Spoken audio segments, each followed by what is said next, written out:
آپ گلی اور بازار سے گزرتے ہوں تو کوئی لڑکا، کوئی شخص آپ کو ہر روز سلام کرے، ایک دن آپ پھر پوچھتے ہی ہیں یہ کون ہے جو ہر روز سلام کرتا ہے، یہ کس کا بیٹا ہے جو روز سلام کرتا ہے۔ پھر کسی دن آپ روک کر اسے پوچھتے ہیں بھئی تم کس کے بیٹے ہو جو تم اتنے اچھے ہو، ہر روز مجھے سلام کرتے ہو۔ لیکن حضور نبی کریم صلی اللہ علیہ وآلہ وسلم بھی پوچھیں گے نا تو یہ کس کا بیٹا ہے جو ہر روز مجھے سلام کرتا ہے۔ پھر اس طرح حضور صلی اللہ علیہ وآلہ وسلم سے ہمارا تعارف ہو جائے گا۔ اس لیے حضور صلی اللہ علیہ وآلہ وسلم کو سلام کیا کرو۔ حضور کے صحابہ کہتے ہیں میں حضور صلی اللہ علیہ وآلہ وسلم کی بارگاہ میں حاضر ہوا، آقا صلی اللہ علیہ وآلہ وسلم نے فرمایا جمعے کے دن مجھ پر کثرت سے درود پڑھا کرو۔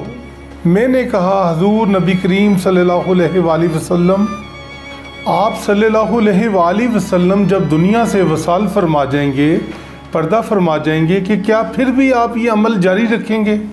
حضور نبی کریم صلی اللہ علیہ وآلہ وسلم نے فرمایا اللہ رب العزت نے مٹی پر حرام کر دیا ہے انبیاء کے جسموں کو۔ انبیاء قبروں میں زندہ ہوتے ہیں اور انہیں رزق بھی دیا جاتا ہے، اس لیے کثرت کے ساتھ مجھ پر درود پڑھا کرو، میرے پر سلام پڑھا کرو۔ حضور نبی کریم صلی اللہ علیہ وآلہ وسلم فرماتے ہیں کہ مجھے پسند ہے کہ کوئی شخص مجھ پر درود پڑھے، پھر رب العزت اس پر رحمت نازل فرمائے۔ ایک شخص حضور نبی کریم صلی اللہ علیہ وآلہ وسلم سے پوچھتا ہے کہ میں چوتھا حصہ اپنی وظائف کا آپ صلی اللہ علیہ وآلہ وسلم پر درود پڑھوں گا اور باقی جو 3 حصے ہیں میری عبادت کے وہ میں وظائف کر لیا کروں۔ آقا نبی کریم صلی اللہ علیہ وآلہ وسلم نے اس شخص سے فرمایا کہ آگے تمہاری مرضی، اگر تم درود کو تھوڑا سا بڑھا دو تو وہ تمہارے لیے بہتر ہوگا۔ میں نے آپ سرکار نبی کریم صلی اللہ علیہ وسلم سے فرمایا، صحابی رسول صلی اللہ علیہ وآلہ وسلم نے فرمایا کہ میں اپنا آدھا وقت درود پڑھوں گا اور آدھا وقت وظائف پڑھوں گا۔ حضور نے فرمایا کہ تمہاری مرضی، اگر درود کی مقدار کو مزید بڑھا دیا جائے تو اچھا ہوگا۔ اس شخص نے حضور سے فرمایا، صحابی رسول صلی اللہ علیہ وآلہ وسلم نے، کہ میں 2 حصے درود پڑھوں گا اور 1 حصہ اپنے وقت میں سے وظائف پڑھ لوں گا۔ حضور نے فرمایا بہت اچھا، اگر درود پاک کی مقدار بڑھ جائے تو اور بھی اچھا ہوگا۔ اس شخص نے حضور نبی کریم صلی اللہ علیہ وآلہ وسلم سے فرمایا کہ حضور میں اب اپنا سارا وقت ہی درود پڑھوں گا۔ پھر حضور نبی کریم صلی اللہ علیہ وآلہ وسلم نے رحمت للعالمین نے اس صحابی رسول سے کیا فرمایا کہ جاؤ تمہارے تمام دکھ درد پریشانیاں مٹ جائیں گی اور تمہارے گناہ بھی معاف ہو جائیں گے۔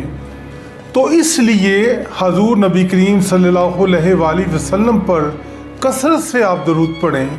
حضور نبی کریم صلی اللہ علیہ وآلہ وسلم انتہائی خوش ہوتے ہیں کہ میرا امتی مجھ پر درود بھیج رہا ہے، اور اس طرح جب اللہ رب العزت دیکھتا ہے کہ یہ شخص، یہ بندہ میرے محبوب پہ درود بھیج رہا ہے تو وہ اس بندے کے لیے رحمتوں کے دروازے کھول دیتا ہے۔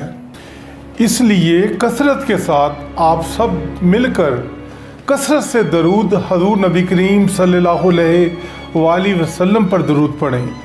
اس لیے حضور بھی خوش ہوتے ہیں کہ میرے امتی مجھ پر درود بھیج رہے ہیں، اور اللہ رب العزت اپنی رحمتوں کے دروازے اس شخص پر کھول دیتا ہے کہ یہ شخص، یہ امتی، میرا بندہ اپنے نبی کریم صلی اللہ علیہ وآلہ وسلم پر درود بھیجتا ہے۔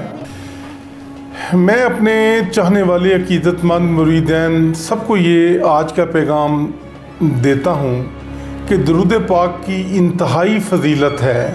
انسان کے گناہ معاف ہو جاتے ہیں، اللہ رب العزت رحمتوں کے دروازے کھول دیتا ہے، رزق بڑھ جاتا ہے، گھر میں سکون ہو جاتا ہے۔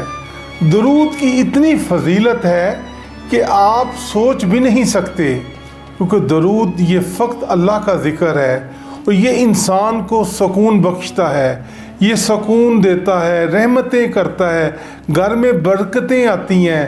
درود کو دوستو اپنی زندگی کا ایک معمول بنا لو۔ درود کے صدقے اللہ رب العزت آپ کی پریشانییں، دکھ، مصیبتیں دور فرمائے، اور اسے انتہائی ادب کے ساتھ پڑھیں، اور اس میرے پیغام کو صدقہ جاریہ کی نیت سے دوسروں تک پہنچائیں تاکہ لوگ اس سے مستفید ہو سکیں، اور اسے سبسکرائب کریں، میرے چینل کو نئے دیکھنے والوں کو لائک کریں، شیئر کریں، اپنے قیمتی کمنٹس ہمیں دیں تاکہ ہم اس سے پروگرام کو اپنے مزید آگے لے کے چل سکیں۔ بہت شکریہ۔